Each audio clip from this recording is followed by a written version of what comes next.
السلام علیکم ورحمۃ اللہ تعالی وبرکاتہ۔ الحمدللہ الذی کفا والصلاة والسلام علی عبادہ الذین اصطفى، خصوصاً علی محمد المصطفیٰ صلی اللہ تعالی علیہ وسلم وعلی آلہ واصحابہ التقاء۔ اما بعد فقد قال اللہ تبارک و تعالی فی القرآن المجید والفرقان الحمید۔ اعوذ باللہ من الشیطان الرجیم، بسم اللہ الرحمن الرحیم۔ کل نفس ذائقۃ الموت، صدق اللہ مولانا العلی العظیم وصدق رسولہ النبی الامین الکریم، ونحن علی ذلک لمن الشاہدین والشاکرین، والحمد للہ رب العالمین۔ اللہ رب محمد صلی اللہ علیہ وسلم، نحن عباد محمد صلی اللہ علیہ وسلم۔ اللہ تبارک و تعالی قرآن مقدسہ کے اندر ارشاد فرماتا ہے، کل نفس ذائقۃ الموت، ہر جاندار شے کو موت کا مزہ چکھنا ہے۔ لیکن دوستو، موت آنی ہے، برحق ہے، ہر کسی کو آئے گی۔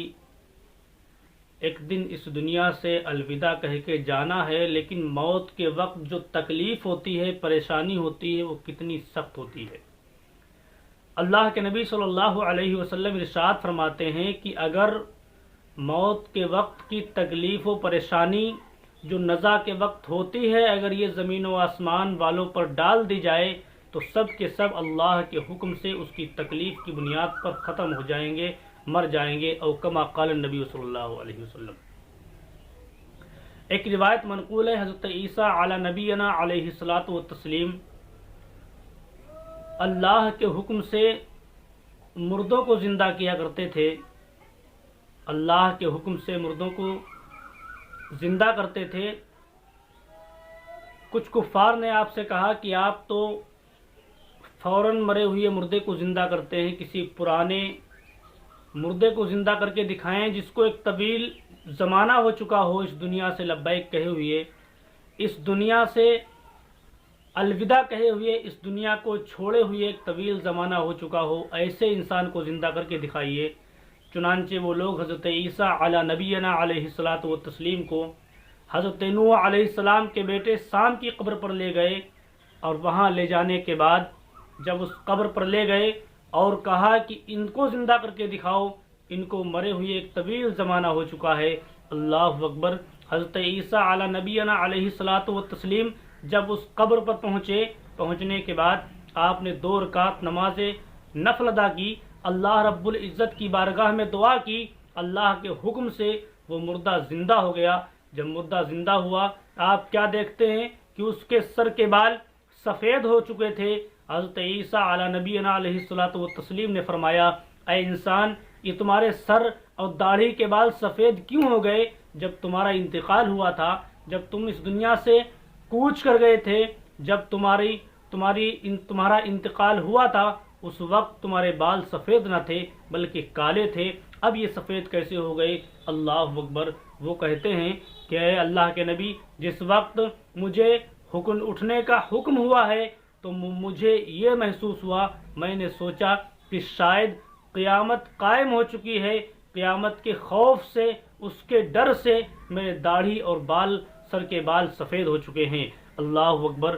ذرا غور کیجئے، وہ سام جس کو ایک طویل زمانہ، کئی ہزار سال گزر جانے کے بعد بھی اللہ کے نبی کے حکم سے، اللہ رب العزت کے حکم سے، اللہ کے نبی کی دعا سے حضرت عیسیٰ علی نبینا علیہ الصلاۃ والتسلیم نے اس مردے کو زندہ کر دیا، اور اس کے حال یہ تھا کہ اس کے داڑھی اور سر کے بال سفید ہو گئے۔ اور آگے وہ کہتے ہیں، اے اللہ کے نبی، جس وقت مجھے موت آئی تھی، اس نزا کے وقت جو تکلیف ہوئی تھی، آج بھی میں اس تکلیف کا احساس کرتا ہوں، وہ تکلیف ختم نہیں ہوئی۔ تو اے دوستو، اے غافل بندو، ہوش میں آؤ، مذہب کی آغوش میں آؤ۔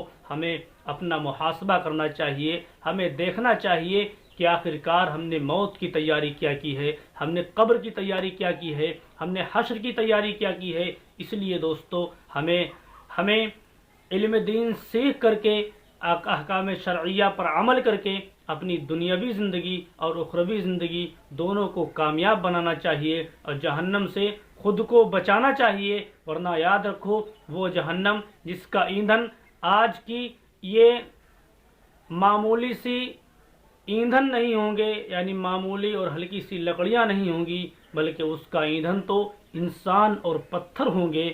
اس لیے ہمیں اس آگ سے بچنا چاہیے، اس آگ سے بچنے کی فکر کرنا چاہیے۔ انسان اگر نیک ہوتا ہے تو فرشتے کہتے ہیں سو جا، جس طرح سے دلہن سوتی ہے اور اس کی قبر میں جنت کی کھڑکی کھول دی جاتی ہے، اور اگر بد ہوتا ہے، برا ہوتا ہے، جہنمی ہوتا ہے تو اس کو عذاب ہونا شروع ہو جاتا ہے اور اس کی قبر میں جہنم کی کھڑکی کھول دی جاتی ہے۔ اس لیے دوستو ہمیں سوچنا چاہیے اور آخرت کی تیاری کرنا چاہیے۔ استغفر اللہ ربی من کل ذنب واتوب الیہ۔ السلام علیکم ورحمۃ اللہ تعالی وبرکاتہ۔